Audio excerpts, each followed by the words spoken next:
Meus irmãos, a paz do Senhor Jesus Cristo. Aqui quem vos fala é o vosso irmão em Cristo Jesus, Justino Barbosa. E hoje neste vídeo eu quero trazer aqui uma reflexão que traga esperança, fé, consolo e despertamento para a nossa vida espiritual. Porque nós estamos vivendo a última hora e o Senhor Jesus Cristo virá arrebatar a sua igreja.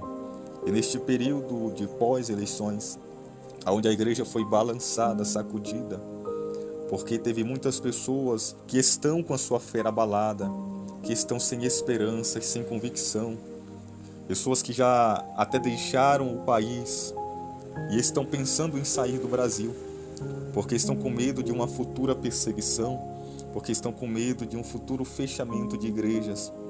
Queridos, as pessoas são falhas, o homem é falível. O profeta Jeremias relatou no seu livro: maldito o homem que confia no homem e faz do braço a sua força. Mas bendito é o varão que confia no Senhor, cuja esperança é o Senhor Deus Todo-Poderoso.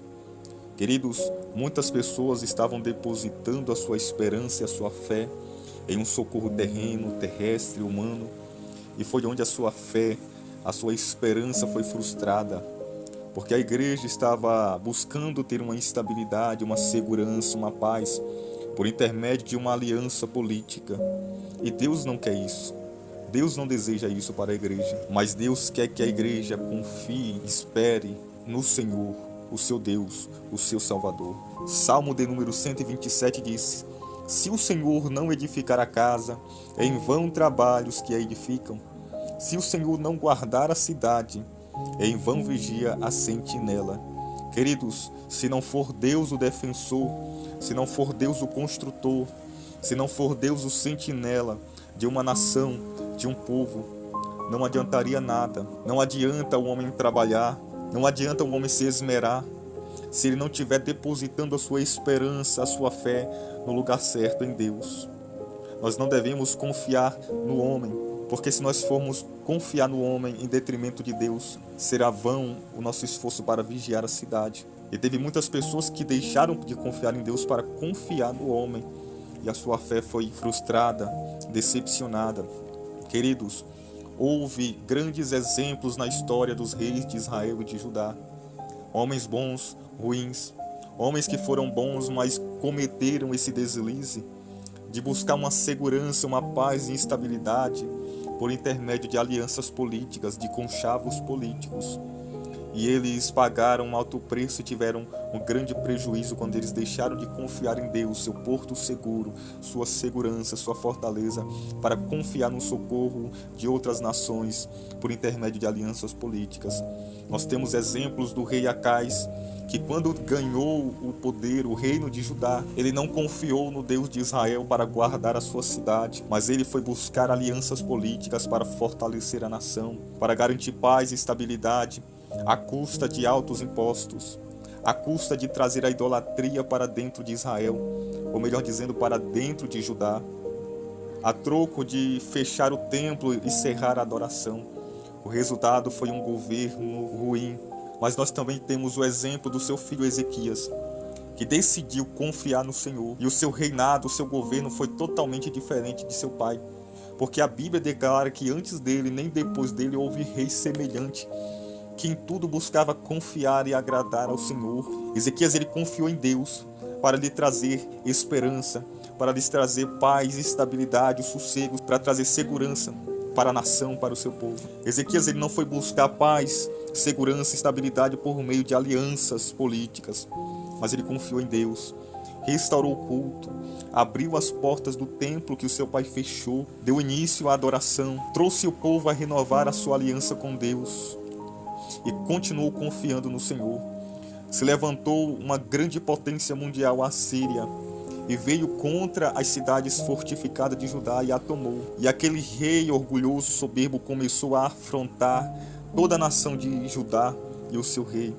Mas Ezequias, ele não temeu, mas ele levou isso a Deus. Ezequias não confiou no Egito, que era também uma grande nação, mas que o próprio rei da Assíria chamou de cana quebrada. Ele não confiou nos seus cavalos, nos seus carros de guerra. Não. Ele continuou confiando em Deus, mesmo diante das ameaças do rei da Síria. Ele entrou no templo e buscou resposta divina, enviando seus mensageiros até Isaías, o profeta, o atalaia de Deus. Mas o rei da Síria continuou, escreveu uma carta, mandou para os seus principais generais, e eles leu essa carta aos ouvidos de todo o povo. Ezequias ficou com medo, temeu, mas ele entrou no templo de Deus e fez uma oração, apresentando aquela carta de soberba, de orgulho, de palavras vãs, agredindo o próprio Deus. Aquela guerra não era mais de Ezequias, agora aquela guerra era de Deus, porque o rei da Assíria afrontou o Deus de Israel, dizendo que assim como ele fez com as outras nações e com os deuses das outras nações, ele faria com Judá.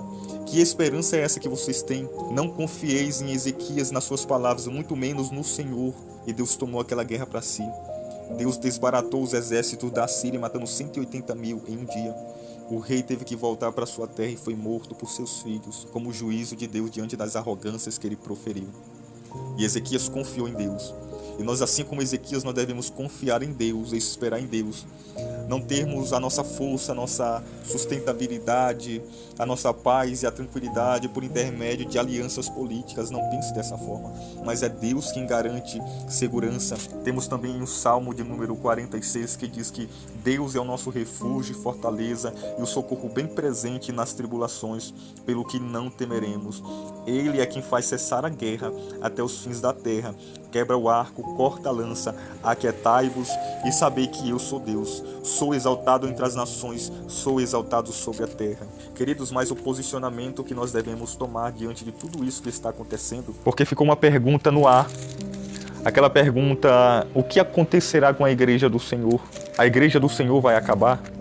A igreja do Senhor vai fechar? E eu afirmo para você, com toda a convicção, que a igreja do Senhor não vai fechar, não vai acabar. Mas sabe o que verdadeiramente garante a estabilidade, garante a liberdade para a igreja do Senhor Jesus? É fazendo o que Paulo escreveu na sua primeira epístola a Timóteo, no capítulo 2, versículo 1 e 2. A palavra de Deus diz: admoesto-te, pois, antes de tudo, que se façam deprecações, orações, intercessões e ação de graças por todos os homens, pelos reis e por todos os que estão em eminência, para que tenhamos uma vida quieta e sossegada em toda piedade e honestidade. O objetivo da oração de Paulo para todos os reis e por todos aqueles que estão em eminência governando. O propósito desta oração que Paulo está pedindo para que a igreja faça, o propósito da igreja, orar pelos reis que governam e por todos aqueles que estão em eminência, que estão no poder, que estão governando. Sabe qual é o propósito? É para que a igreja tenha uma vida quieta e sossegada, na medida do possível, continuando sendo devota a Deus, continuando exercendo a sua fé, pregando o evangelho.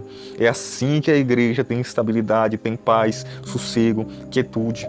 É por intermédio da oração, confiando em Deus, apresentando a Deus. Se um governo, se um líder é ruim, a igreja ora a Deus. Se um líder é bom, a igreja dá ações de graças, agradece. Se um rei está oprimindo, se um governo oprime, a igreja suplica a misericórdia de Deus, o socorro de Deus. Mas nós aprendemos, irmãos, que é por intermédio desses princípios que Paulo nos ensina, por intermédio do poder da oração, que a igreja vence. A igreja sempre venceu assim no passado, vence no presente e vencerá no futuro. É por intermédio da oração, para que a igreja tenha uma vida quieta e sossegada em toda piedade e honestidade. Efésios capítulo 6, versículo 17, a palavra de Deus nos diz que a espada do Espírito é a palavra de Deus. Nós temos que tomar ela. A palavra de Deus é a verdadeira ferramenta e arma poderosa para o crente empunhar e vencer as suas batalhas, as batalhas no tempo presente que vivemos. É a palavra de Deus. Porque Paulo diz que as armas da nossa milícia não são carnais, mas sim espirituais e poderosas em Deus. Tem muito crente usando arma da terra, armas materiais para vencer uma guerra espiritual. Mas a nossa arma é espiritual, é a palavra, anunciando, pregando, orando a Deus. Queridos, e no capítulo 1 de Atos dos Apóstolos, versículos 6 e 7, os discípulos também queriam isso. Eles queriam independência, eles queriam um governo novamente para Israel, Israel no poder, uma independência política.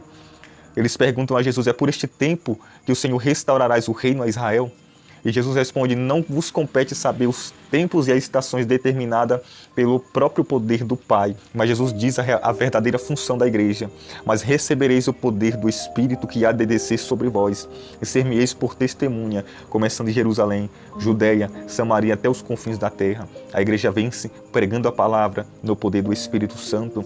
Também tentaram fazer de Jesus um rei terreno. No capítulo 6 do Evangelho de João, versículos 14 e 15, a multidão queria arrebatar Jesus para o fazer rei, mas Jesus não quis e fugiu, porque Jesus queria um reino que viesse pela cruz, pelo sofrimento, porque Jesus queria uma glória, mas esta glória ele deveria passar pela cruz. E o reino de Cristo não é deste mundo, é um reino espiritual, é um reino de paz, alegria e justiça no Espírito Santo, é um governo no coração de cada crente que se arrependeu e confessou a Jesus como Salvador. Queridos, que Deus possa nos abençoar, que nós verdadeiramente nos posicionamos como igreja do Senhor, que nós entendamos o propósito de ser igreja, que nós usemos as verdadeiras armas nesta guerra que nós estamos vivendo, que não é material, não é física, não é terrena, mas é espiritual, mas usando as armas certas, a palavra de Deus, a pregação e a oração. Que Deus possa te abençoar, que Deus possa confortar a tua fé, te dar esperança, te dar convicção, em nome do Senhor Jesus Cristo. Amém.